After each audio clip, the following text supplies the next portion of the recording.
மீண்டுமாக ஆண்டவராக இயேசு கிறிஸ்துவின் திருப்பெயராலே நான் உங்கள் அனைவரையும் வாழ்த்துகிறேன், வரவேற்கிறேன், ஆசீர்வதிக்கிறேன். இன்றைக்கு மீண்டுமாக நம்ம பாடத்திற்குள் போகலாம். கடைசியா ஒரு பகுதி சிமியோன்ல கடைசி பகுதி, முக்கியமான பகுதி, நாம் சிந்திக்க வேண்டிய பகுதி. அதனால சிமியோன் ஒரு பாடமும் அடுத்து இது ரொம்ப ஷார்ட்டா இருக்கும். நான் முடிச்சிடலாம், அதை கம்ப்ளீட் பண்ணிடலாம். நான் போனோம்னா அதை கம்ப்ளீட் பண்ணாம விட்டுட்டா இருக்கேன். பட் இது உங்களுக்கு அனுப்பியிருக்கேன்னு தெரியல. ஆனா இன்னைக்கு கொஞ்சம் எடிட் பண்ணிட்டு இதை மட்டும் தனியா கட் பண்ணி உங்களுக்கு அனுப்பிடுறேன். அது பிறகு நம்ம அடுத்த பாடத்துக்கு சிமியோன் அமைதி வழி நின்றவர் இல்லைங்களா? அப்போ அமைதியை நிலைநாட்டுவதற்காக அவர் நின்றவர் அப்படின்னு சொல்லிட்டு பார்க்கிறோம். அப்ப யூதருடைய நம்பிக்கை, ஏன் சிமியோன் அந்த பாடலை பாடுறார்? யூத நம்பிக்கையை மையப்படுத்தி அந்த பாடலை பாடுகிறார். அடுத்தது அவருடைய ஆன்மீக அனுபவம். இயேசு என்பவர், மெசியா இயேசு என்பவரை எதிர்பார்த்து கடவுள் அவருக்கு வாக்களித்த அந்த இயேசுவை காண்கிறதுனால ரெண்டையும் அப்போ இது ரெண்டையும் நம்ம பார்க்கணும். இவருடைய பற்றுறுதி என்ன, மெசியாவின் பால் இவர் கொண்ட பற்றுறுதி, யூதர்களுடைய எதிர்பார்ப்பு என்ன அப்படின்னு சொல்லிட்டு நான் தமிழ் இங்கிலீஷ் ரெண்டையும் போட்டிருக்கேன். இப்ப யூதர்கள் என்ன பண்ணாங்கன்னாக்க, தங்களையும் தங்கள் நாட்டையும் கடவுள் தான் தெரிந்து கொண்டார் அப்படின்ட்டு. உலகத்துல எந்த நாட்டையும் எந்த மக்களையும் கடவுள் தெரிந்து கொள்ளவில்லை. ஆனா யூதர்களாகிய நம்மையும் நம்முடைய நாட்டையும் நம்முடைய இடத்தையும் கடவுள் தெரிவு செய்து கொண்டு அதுல நம்மை அமைத்தார் அப்படின்ற ஒரு பெரிய பற்றுறுதி இருக்கு. இது குறித்து நான் நம்ம ஒரு பாடத்துல, என்ன பாடம் ஞாபகம் இல்லை, நிறைய வரும் இல்ல, யூதர்களை பார்த்து யாருன்னா ஒரு 6 கேள்வி கேட்டா எல்லாமே கடவுளை மையப்படுத்தி சொல்லுவாங்க. அது எந்த பாடம் டக்கு ஞாபகம் எல்லாம் படிச்சு அதே இதுல ஆட் பண்ணிட்டு சரிங்களா? அப்ப அவங்க என்ன நினைக்கிறாங்கன்னாக்கா, கடவுள் வாக்குறுதி இல்லையா, உலகோட தலை சிறந்தலா இருப்பீர்கள் வாக்கு கொடுத்தாரு. இன்னொரு வாக்குறுதி அவங்க அதை அப்படியே ஒமிட் பண்ண, உன் வழியாக உலகத்தை எல்லாரும் ஆசீர்வதிப்பார், நீ ஆசீர்வாதமா இருப்பாய், உலகத்துல மற்றவர்கள் உன் வழியாக அப்படின்னு. அப்ப அந்த முதல் பகுதியை அவர் நம்பினது ஒரு பெரிய பிரச்சனை. அப்போ கடவுள் யூதர்களுக்கு இந்த விதிமுறை வகுத்து இருக்கிறார். இந்த விதிமுறை யாராலும் மாற்ற முடியாது அப்படிங்கிற ஒரு நம்பிக்கை அவர்களுக்கு இருக்கிறது. அடுத்தது யூதர்கள் என்ன பண்ணுவாங்கன்னாக்கா, என்னைக்காவது கடவுள் கண்டிப்பாக இல்லையா ஒரு மாவீரரை அனுப்புவார், மெசியா என்கின்ற ஒரு மாவீரரை அனுப்புவார். அந்த மாவீரர் நம்ம எல்லாம் விடுதலையாக்கி இந்த உலகத்தை என்ன பண்ணுவார்னா நம்ம கிட்ட கொடுத்துருவார். உலகத்துல எல்லாரையும் அழித்து விடுவார். அழித்து விட்டு நமக்கு இந்த உலகத்தை முழுவதுமாக நமக்கு கொடுத்தார். அப்படி அந்த பழைய இந்த ஆர்த்தடாக்ஸ் ஜூஸ் யூதர் பெரும் நம்பிக்கை என்ன என்றா, உலகம் படைக்கப்பட்டது யூதர்களுக்காகத்தான் அப்படின்னு பழமைவாத யூதர்களுடைய நம்பிக்கையும் அது உண்டு. அடுத்தது அவர்கள் யூதர்களுடைய இன்னொரு நம்பிக்கை என்னன்னாக்க, கடவுள் எப்படியும் இயற்கையை அவர் தான் படைத்தார், கடவுள் செய்வார், நம்முடைய வாழ்க்கையை செய்பவர், அவர் செய்தே காட்டுவார் அப்படிங்கிற ஒரு நம்பிக்கை அவர்கிட்ட இருக்கு. அடுத்தது அவருடைய இன்னொரு விஷயம் என்ன அப்படின்னு சொல்லி பார்த்தா, நாட்டிலே நேர்மறையானவர்கள் நாம் தான், மற்றவர்கள் கடவுளுக்கு நேர்மறையானவர்கள், கடவுளுக்கு நம்பிக்கை உரிய, கடவுளுடைய அன்புக்கு உட்பட்டவர்கள் நாம், மற்ற எதிர்மறையாளர்கள் அப்படிங்கிற இதுல ஒரு நம்பிக்கை அவருக்கு உண்டு. அடுத்தது அவருடைய இன்னொரு நம்பிக்கை என்ன, அப்ப கடவுள் அந்த மெசியாவை அனுப்பும் வரைக்கும் நான் கடவுளோடு இணைந்து வாழ வேண்டும் அப்படின்னு சொல்லியிருந்தேன். அவர் ஜெபிக்கிறதையோ மற்ற விஷயங்கள் இல்லையா, இதெல்லாமே இதுல அவர்கள் முக்கியப்படுத்தியிருந்தார்கள். அதை முக்கியப்படுத்துவதற்காகத்தான் நான் பரிசேய சதுசேயர் வேதபாரக கூட்டம் அவர்களை ஆரம்ப காலத்தை மோட்டிவேட் பண்ணினது. உண்மையாகவே தனகரின் சங்கம் இதெல்லாம் ஆரம்ப காலத்துல இவங்கதான் முதல்ல இந்த இஸ்ராயல் மக்களுக்கு இப்படிப்பட்ட உறுதியை கொடுத்தது. வாக்கை நிறைவேற்றுவார் அப்படின்னு. அப்ப நாம் பொறுமையோடு காத்திருக்கணும் அப்படின்னு சொல்லிட்டு. அப்ப நல்வழியில் ஆரம்பித்த மத தலைவர்கள் தீய வழிக்கு நேராக அவர்கள் கடந்து சென்றிருக்கிறார். அப்போ இது யூதர் நம்பிக்கை. அப்ப சிமியோன் எப்படி அப்படின்னு பார்க்கும்போது, சிமியோன் இல்லையா ஒரு அமைதியான வாழ்வை வாழ்றதுன்னா அவர் பெரிதாக என்ன ஆஹ் இறைவாக்கு உரைத்தார், தீர்க்க தரிசனம் உரைத்தார் என்பது ரெக்கார்ட் பண்ணல. ஆனா கண்டிப்பா அவர் உரைத்திருக்கிறார், உரைத்திருக்க வேண்டும் இல்லைங்களா? மெசியாவை நாம் காண்போம், இந்த தலைமுறை காணும் என்கின்ற அந்த அதை அவர் கண்டிப்பாக உணர்த்தார். அதனால நீங்களாம் மனம் திரும்பி வாழுங்கள் அப்படின்னு கண்டிப்பா மனம் திரும்புதலை குறித்து அவர் சொல்லி இருக்க வேண்டும் இல்லைங்களா? அவர் தன்னை பெரியவராக காண்பித்துக் கொள்ளாமல் கோயில்லயே இருக்கணும், ஆலயத்திலேயே இருந்து அதை நிரூபித்தார். பரிசேய சதுசேய வேத பார்வையுள்ள போல மனோடோபமான வாழ்க்கை வாழாதபடிக்கு இயேசு சொன்ன மாதிரி எளிமையான வாழ்வு வாழ்ந்தார். அதனால அவரால் அநேகருக்கு ஆறுதல் கிடைக்கிறது இல்லையா? கடவுள் தான் திருநிலைப்படுத்திய அபிஷேகம் செய்யப்பட்ட அரசரை இல்லையா காணும் வரைக்கும் வாழ்வு முடிவுறாது அப்படின்னு சொன்ன வாக்குறுதியில இவர் முழு நம்பிக்கை உடையவராயிருந்தார். அதை மற்றவருக்கும் அறிவித்துக் கொண்டிருந்தார் இல்லையா? அப்போ இயேசுவை கொண்டு வரும்பொழுது அவர் உண்மையாக அப்பேற்பட்ட ஒரு மகிழ்ச்சியை அவர் பெற்றுக்கொண்டார். எவ்வளவோ குழந்தைகள் வரும் இல்லைங்களா? இந்த மாதிரி சூழல்கள்ல எவ்வளவோ குழந்தைகள் வரும். பல 8ஆம் நாள் விருத்து செய்வதற்கு வருவாங்களாம். அதே போல 40வது நாள்ல அதே குழந்தையோட தாயும் வருவார், ஆண் குழந்தையோடு கூட வருவார்கள். இதெல்லாம் இருக்கும் பொழுது அவர் அவருக்காக ஜெபித்திருக்கிறார். ஆனா இது ஒரு வித்தியாசமான சூழலை அவரால் அனுபவிக்க முடிந்தது. நாம் நாம் எதிர்பார்த்த அந்த அரசர் இவர்தான் அப்படின்னு சொல்லிட்டு அப்ப அவருக்கு ஒரு நிறைவு இருந்தது. நாம இனி எப்ப வேணா இருப்போம். இது அந்த நான்க் டிமிட்டிக்ஸ் அப்படின்ட்டு ஒரு பாடல் இல்லைங்களா? இந்த இந்த இது ரொம்ப ஃபெமிலியர் சாங். கிறிஸ்தவ உலகத்துல ரொம்ப ஃபெமிலியர் சாங். கீர்த்தனை பாமாலையில ரொம்ப ஃபெமிலியர் சாங்ஸ். அடிக்கடி பாடுவாங்க இந்த பாடல் இல்லையா? என்னை இப்போ நிம்மதியாக போக விடுகிறீர்கள் அப்படின்னு சொல்லிட்டு இந்த பாடல் இல்லையா? இது இல்லையா? இந்த லத்தீன் தலைப்பிலேயே அதற்கு கொடுக்கப்பட்ட அது அதுக்கு என்ன அர்த்தம் அப்படின்னு சொன்னாக்கா, இப்போது நீ புறப்படட்டும் அப்படின்னு இப்போ நீ புறப்பட்டு போகலாம், நீ பார்த்துட்ட, இயேசு பார்த்து விட்டாய், நீ தைரியமா இருக்கலாம், நீ உன் வேலைகளை செய்யலாம், அடுத்த வேலை என்னவோ அதுக்கு அதுக்கு சரிப்படு அப்படின்னு சொல்ற மாதிரி இது இது இருந்தது. அது 4ஆம் நூற்றாண்டுல இந்த பாடல் இதன் அடிப்படையில இயற்றப்பட்ட ஒரு பாடல். இதுதான் ஆங்கிலத்துல. தமிழ்ல ஆண்டவரை இப்பொழுது என் அடியாரை நீ சமாதானத்தை போக விடுகிறீர் அப்படின்ற ஒரு ரொம்ப சூப்பர் பாடல். நான் அதை தேடினேன், அது அது இதுல வீடியோவோ ஆடியோவோ எனக்கு கண்டுபிடிக்க முடியல. அதாவது யூனிக் டிமெட்டிக்ஸ் அப்படின்ற இந்த தலைப்புல அந்த பாடல் வரும் இல்லையா? யூனிக் இயேசுவின் பணி மற்றும் விதியை பற்றி சிமியோனின் பாடலுடைய சுருக்கத்தான் இது. அதுல பலர் வீழ்வது காரணமாயிருப்பார் அப்படிங்கிறத மேற்கொண்டு போர்முறை பார்த்தோம் இல்லையா? பலர் வீழ்வார்னா யார்கள் எதிரிகள் விழுவார்கள் என்று யூதர்கள் நம்பினார்கள். ஆனா இவரோ இல்லையா கடவுளுடைய வார்த்தை கேட்காதபடி தன்னுடைய காதுகளை விளக்குகிறார். பழைய ஏற்பாட்டர் இல்லையா? கடவுளுடைய வார்த்தைகளை கேட்காதபடி தன் செவிகளை விளக்குறவுடைய செபம் அருவருப்பு அப்படி சொல்றாரு. நீ கடவுள் உன்ட்ட வந்துகிட்டே இருக்கா, நீதான் ஒதுங்கி போற. அப்ப கடவுள் என்ன பண்றாரு, வேற வழி இல்லாம உன்னை விட்டு விடுவார். வேற வழி இல்லாமல் உன்னை நீ அவரை அலட்சியப்படுத்துறார். நீ என்னை மறந்தா நான் பிள்ளைகளை மறந்தேன் அப்படின்னாக்கா என்ன அர்த்தம்னா, கடவுள் மறக்கிறவர் அல்ல, நீ என் கையிலிருந்து உன்னை விடுவித்துக் கொண்டு விட்டாய். நீ விடுவித்த மேடம் பிள்ளைகளையும் என்னிடமிருந்து விடுவித்துக் கொண்டாய். அதனால என்னால ஒண்ணு ஐ எம் ஹெல்ப்லெஸ். நீ பிசாசின் பக்கம் போய்விட்டா, சோ ஐ எம் ஹெல்ப்லெஸ் அப்படிங்கிற அந்த அந்த ஒரு ஒரு அர்த்தத்தை உரையதாக. அடுத்தது அந்த நன்மை அப்படின்றது இயேசுதான் நன்மை, அந்த இயேசுதான் அழகு இல்ல. இதை அவர் எதிர்கொள்ளுகிறார். குழந்தை வந்த உடனே அதை எதிர்கொண்டு எவ்வளவு குழந்தைகளை எதிர்கொள்ளுகிறார். இந்த குழந்தை எதிர்கொள்ளும் பொழுது சிமியோனுடைய இருதயம் பூரிப்பால் நிறைந்திருக்கிறது இல்லையா?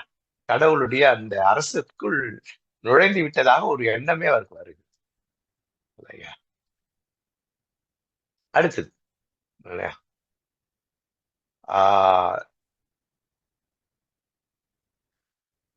பலர் வீழ்வதா கேள்வி கேள்வி கேள்வி பகுதி தான் முக்கியம். அதுக்காக தான் இது இருக்கு. 3 கேள்வி 4 கேள்வி இருக்கு இதுல. முதல் கேள்வி தவற விட்டேனா?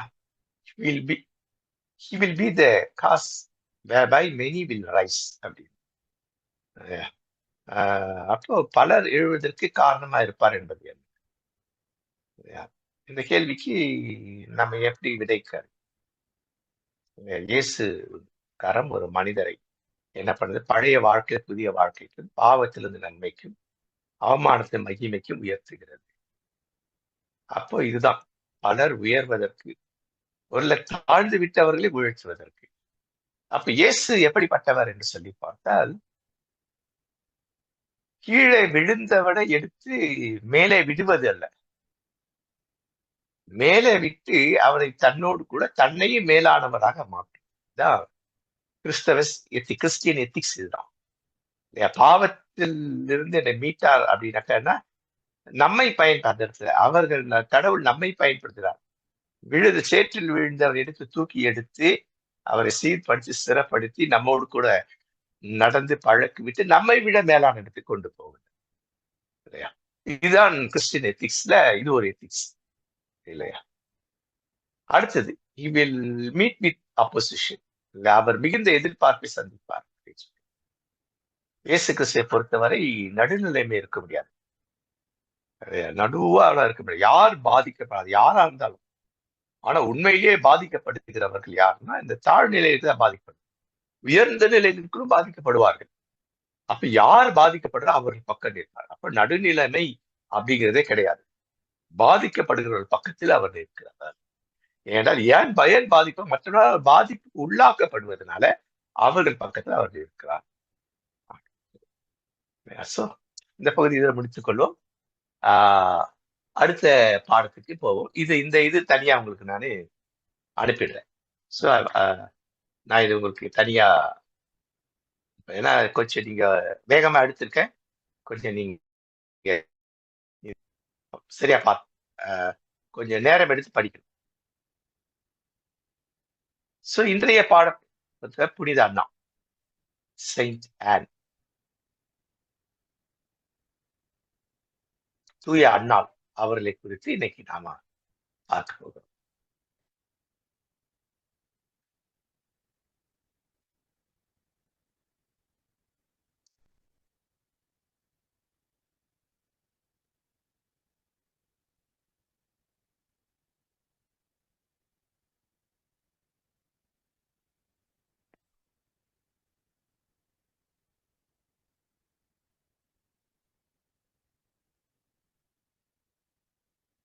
ஓகே, ஸ்கிரீன்ல தெரியுதுங்களா?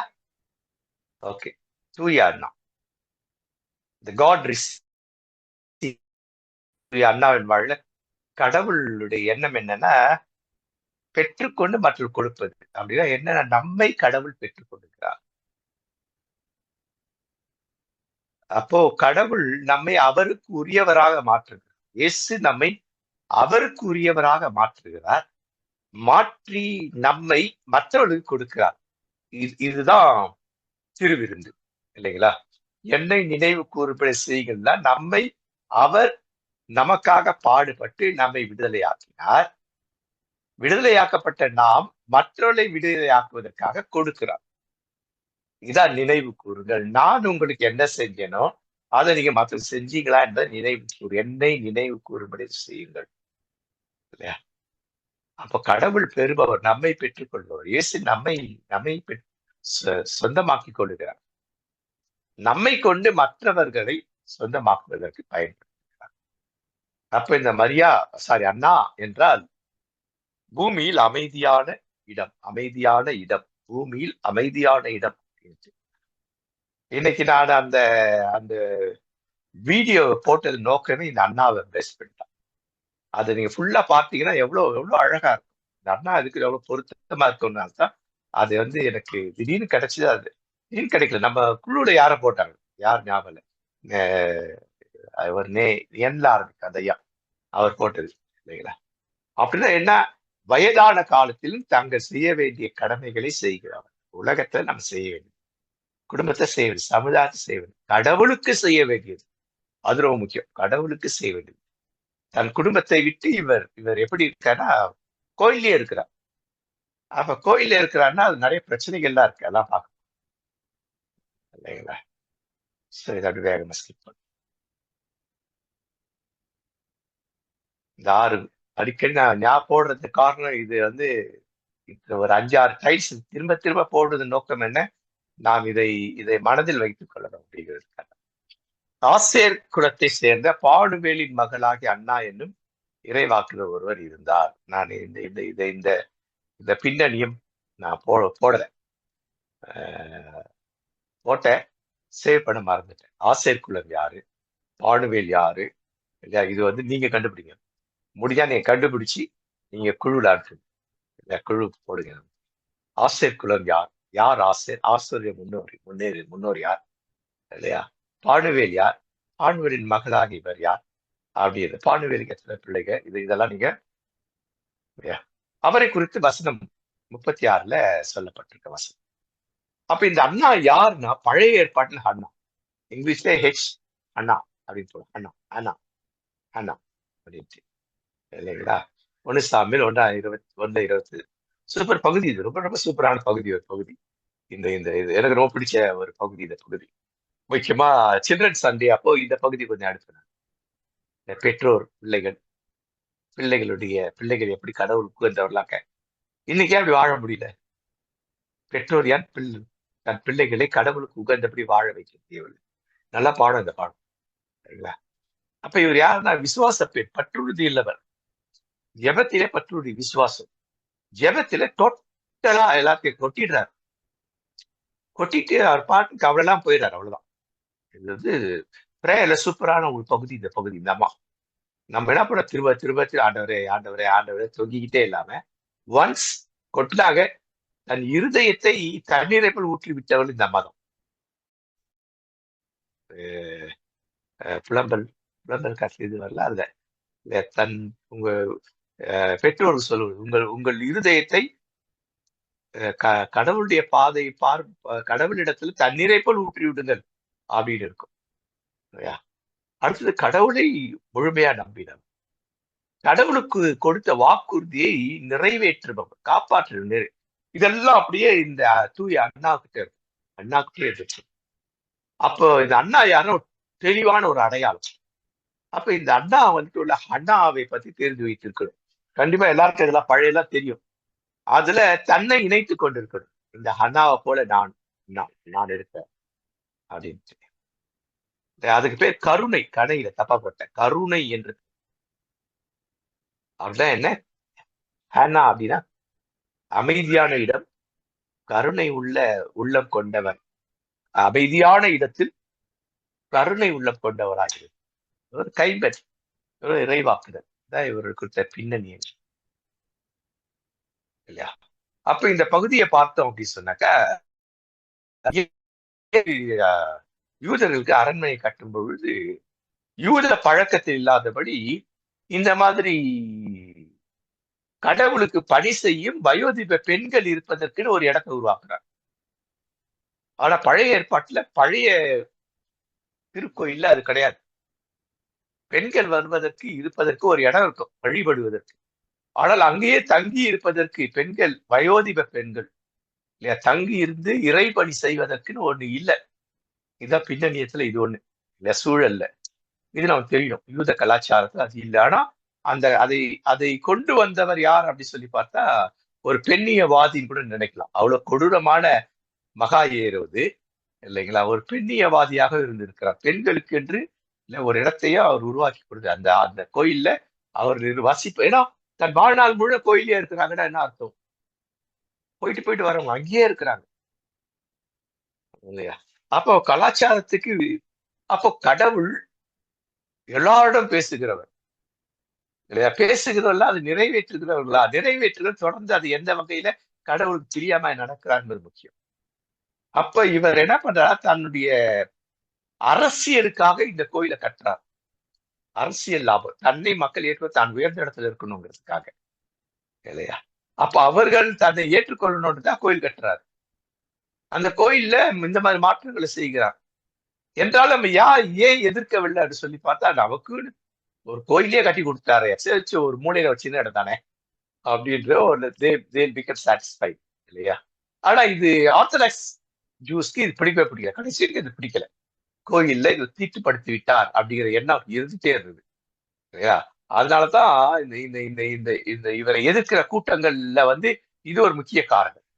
ரோமர்களை எதிர்க்கிற கூட்டம், இவரை எதிர்க்கிற கூட்டத்துல இது ஒரு விஷயம். ரோம அரசாங்கம் அதற்கு ஒப்புக்கொண்டிருக்கு, இல்லையா? பரவாயில்ல, கோயில்ல கட்டி சரி கட்டி கொடுப்பா அப்படின்ட்டு இவங்க அவர்கிட்ட கொண்டு போய் சொல்லியிருப்பாங்க. ஆனா அவங்க அதை ஏற்றுக்கொண்டு இருக்க மாட்டாரு அவர். ஏன்னா ஒரு ஒரு ஒரு ஆன்மீகம், ரோமர்கள் அந்தந்த நாட்டு ஆன்மீகத்துல பெரும்பாலும் தலையிடல, அது ஒரு பிரச்சனை ஆகக்கூடாதுன்றதுக்காகவே. ஆனா என்ன பண்ணாங்க, ஆன்மீகவாதியை நியமிப்பது இவங்கதான்.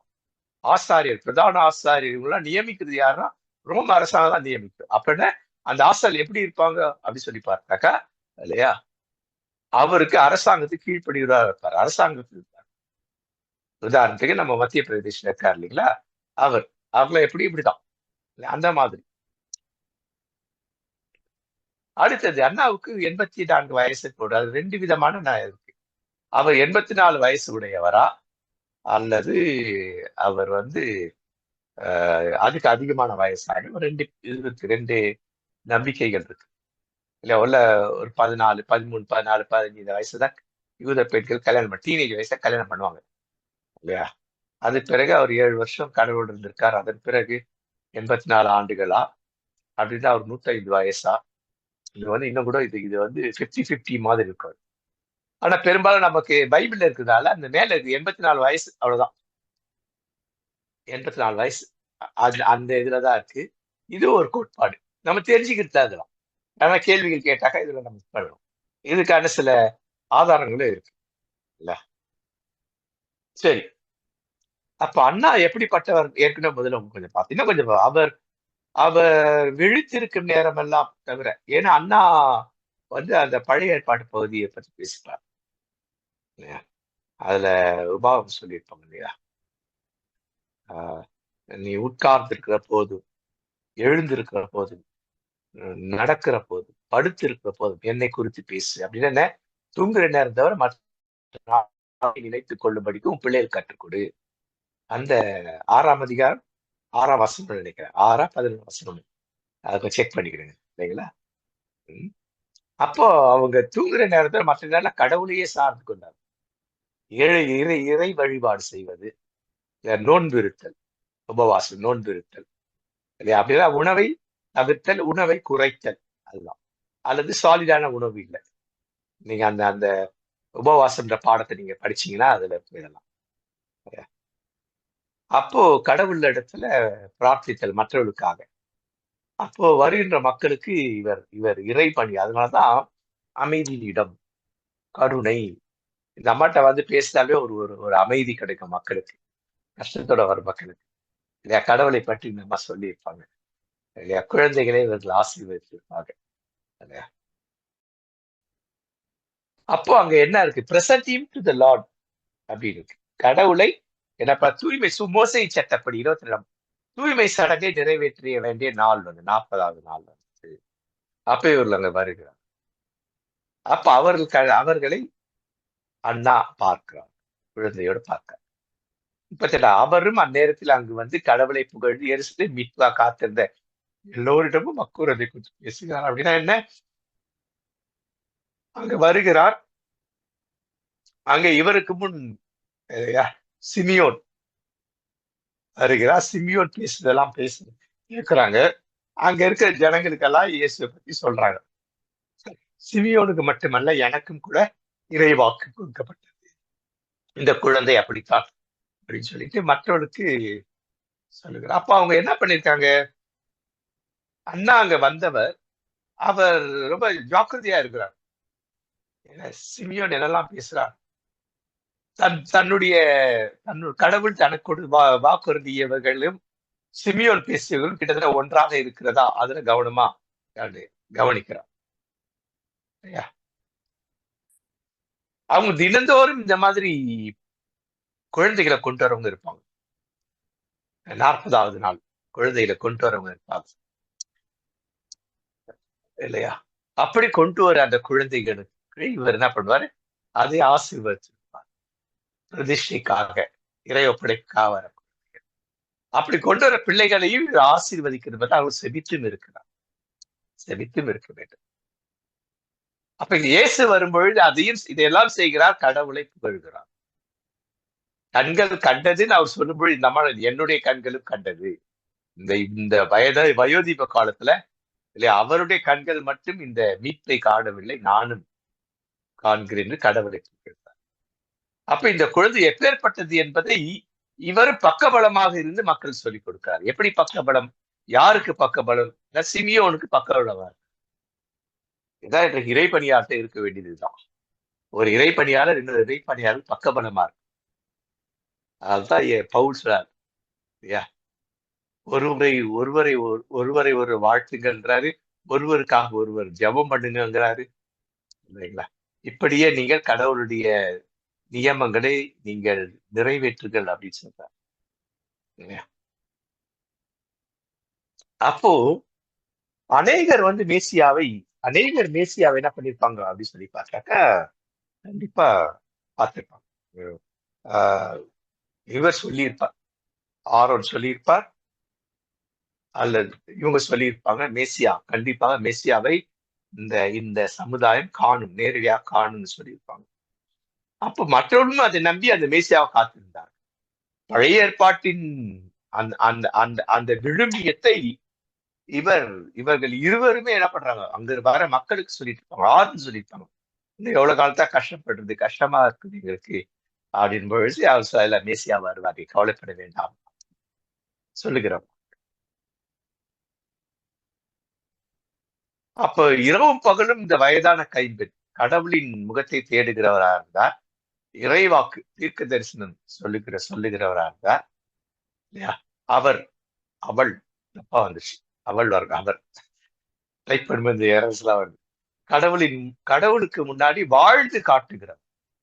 அப்ப இந்த அம்மா என்ன சொல்றாங்க, அப்படி என்ன கத்துக்க முடியுதா? நாம் கடவுளுக்கு முன் இப்படித்தான் வாழ வேண்டும் என்பதை அவர் சொல்லியிருக்காங்க. அப்ப அவர் வாழ்ந்த குடும்பத்தை சரியாக கட்டி எழுப்பி இருக்க வேண்டும்.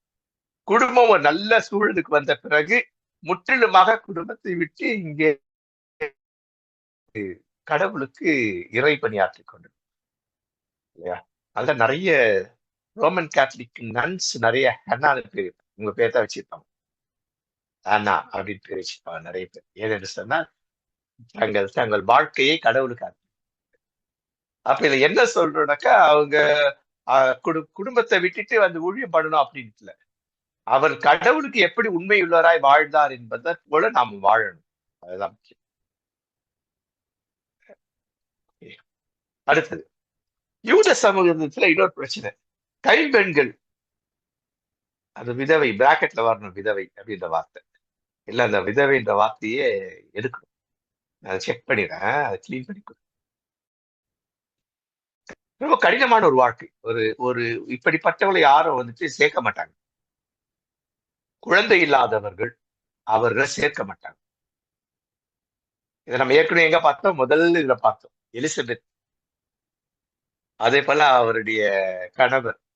இவங்க கிட்ட வந்து யாரும் ஜெபிக்க வர மாட்டாங்க. ஒரு ஊழியக்காரர் தான் அவர், இறைப்பணியாளர். ஆனா அவன்கிட்ட வந்து ஏன் ஜெபிக்க மாட்டானா, உனக்கே குழந்தை இல்லை, நீ எப்படி எனக்கு ஜெபித்து என் குழந்தைக்காக என்னால எப்படி ஜெபிக்க முடியும் என்றாலும் கூட இவர் வாழ்ந்த வாழ்வு மக்கள் இவரிடத்து வர வைத்தது. அப்ப பாடுகளுக்கு மத்தியில, கஷ்டங்களுக்கு மத்தியில, உபத்திரவனுக்கு மத்தியில இல்லையா, இந்த மாதிரி ஈட்டிய போல செருகிற வார்த்தைகளுக்கு மத்தியில கடவுளுக்கு உகந்த வாழ்க்கை வாழ்ந்து மக்களை தன் பக்கம் திரும்பினார். தன்னை பிடிக்காதவர்கள், தன்னை வெறுத்தவர்கள், தன்னை ஒதுக்கியவர்களை கூட இவர் அரவணைத்தார். அது இவருடைய நல்ல ஒரு குணாதிசயம்.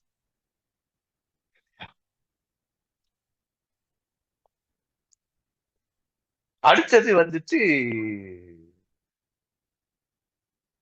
இது வந்து அங்க வரணும், இந்த டைல் அங்க வரணும். இந்த முறை அப்படின்னாக்கா என்ன அப்படின்னாக்கா, அவர் எப்படி இருந்தார்? வந்து 84 வயசு வருது இல்லைங்களா? அந்த பேட்டர்ன் அது வந்துட்டு அந்த இடத்துல வர வேண்டிய டைல் முன்னால வந்துச்சு. இது அங்க வரணும் அது. ஓகே. செக் பண்ணேன் நானு எப்படியோ மிஸ் ஆயிடுச்சு. அவருடைய ஆன்மா இயங்கிக் கொண்டிருந்த அவரை காண்கிறார். அதுல முக்கியம் என்ன? மகிழ்ச்சி நிறைந்த நன்றியுடன் தன்னைப் போல இஸ்ரேல் மீட்பை எதிர்பார்த்துக் கொண்டிருந்த அனைவருக்கும் இயேசுவை அறிவிக்கிறார். நேரடி அறிவிப்பு. இப்ப சில கேள்விகள். அண்ணாவின் சூழ்நிலைகள். நம்ம அது எப்பேற்பட்ட சூழ்நிலையில இருந்தாங்க? குடும்பத்துல அவங்கள வந்து சந்திச்சாங்களா?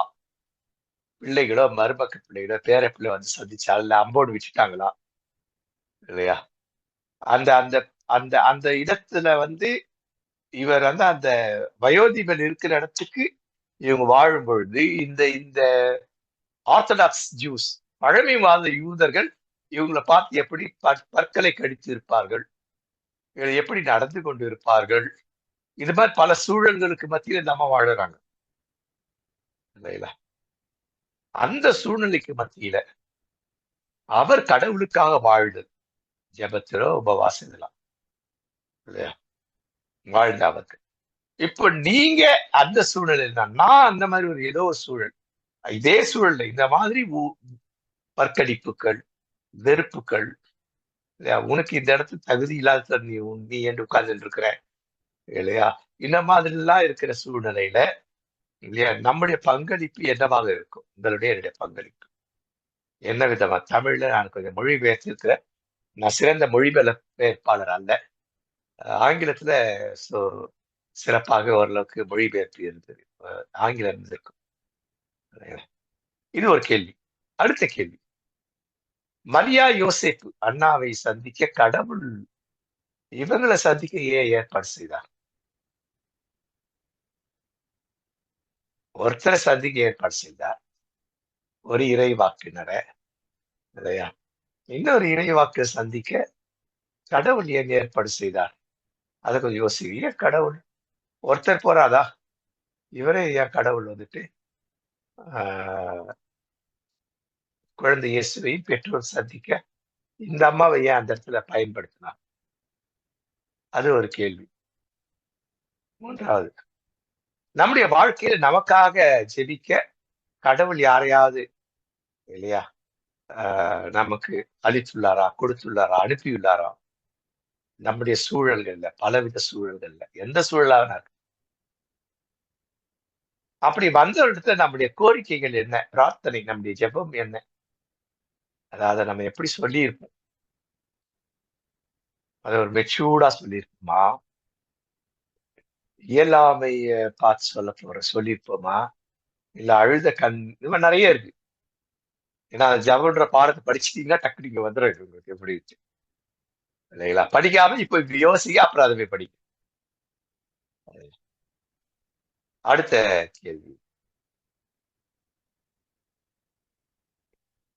அடுத்த ஒரு ஒரு ஒரு ஒரு ஒரு ஒரு எண்ண ஓட்டம். Was a widow. She had known sorrow. She had not known bitter. தமிழ்லயே இருக்குமே. ஓ! தமிழ்ல அந்த மொழிபெயர்த்து நான் காணலையே. Okay, okay, okay. நான் இன்னைக்கு மொழிபெயர்ப்பு இதுதான் மறதி தான். மொழிபெயர்த்துலாம் வச்சிருப்பேன். அத வந்துட்டு இது பண்ணியிருக்க மாட்டேன். ஸ்டோர் பண்ணியிருக்க மாட்டேன். இல்ல ஒரு ஒரு ஒரு கைம்பெண்ணாகிய மரியா. அவங்களுக்குன்னுட்டு அவங்களுக்கு தெரிந்த அவங்களுக்குன்னு சில சில கஷ்டங்கள் இருக்கலாம். ஒரு வயோதிப கஷ்டம் இருக்கலாம். எழுந்திருக்கிறது ஏதோ நெறைய இருக்கலாம். ஆனா அவைகளுக்கு மத்தியில அவங்க வந்து ஒரு ஒரு கசப்புணர்வோடு அந்த இடத்துல பணியாற்றி இருக்க வாய்ப்பு இருக்குமா? இல்லையா?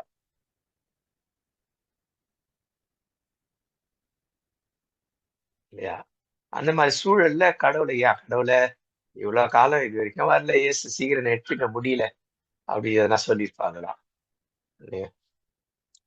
இத நம்ம சிந்திக்கணும். சிந்தனை பகுதி. அடுத்தது. It can despoil us of our faith, or it can root faith ever deeper. It all depends how we think of God. நம்முடைய பற்றுறுதியை இது குலைக்குதா, இல்ல குறைக்குதா, குலைக்குதா? இவ்வளோ வயசாயிடுச்சு. அப்ப அவங்க பற்றுறுதியை குலைக்கல, எது காரணமா இருக்கும் அப்படி யோசிக்கணும். அவர் பற்றுறுதியை குலைக்காம இருக்கும், எது காரணமா இருக்கும்? பழைய இது போய் யோசிச்சு பாருங்க. இதே இது கிட்டத்தட்ட வேற வேறு கேள்வி. யாருக்கு? இவருக்கு. அத்தனை வயசுலயே அவர் கண் பார்வை தெளிவா இருந்திருக்கணும்.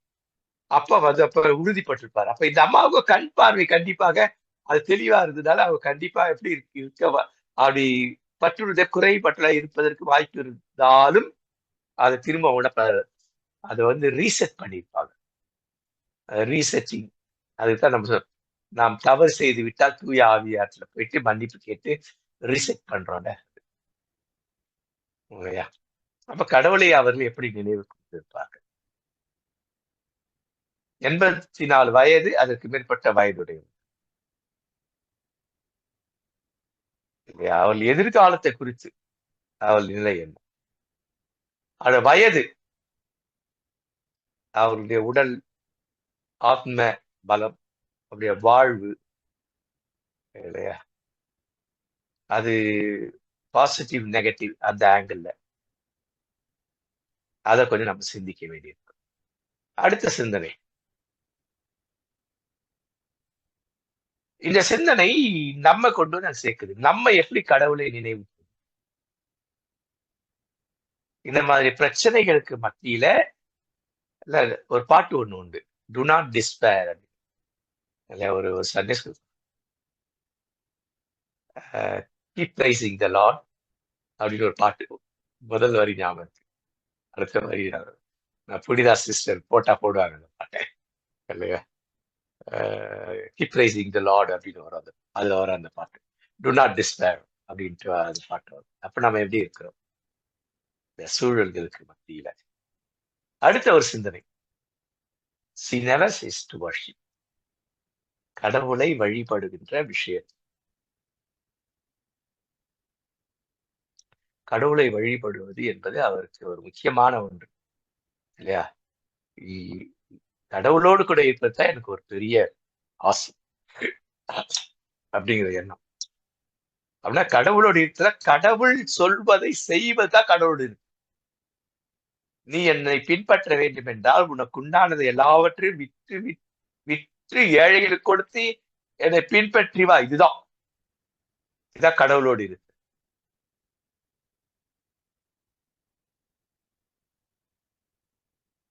அடுத்தது, she never ceases to pray, ஜெபிப்பதற்கு, இல்லையா? அவர்கள் எப்படி, நாம் எப்படி இருக்கு?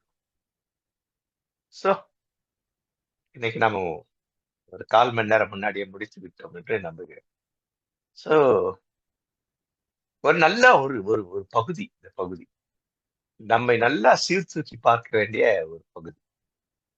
நம்ம சும்மா 4 வருஷம் 5 வருஷத்தை முடிகிற இந்த விஷயங்கள்லாம் நம்ம எவ்வளவு தூரம் கொண்டு, அதுக்குதான் பொறுமையோடு படிக்கணும், இல்லையா?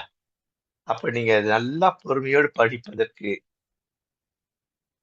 தான் நான் என்ன பண்ணியிருக்கிறேன்னா இந்த முறையை கையாளுங்க.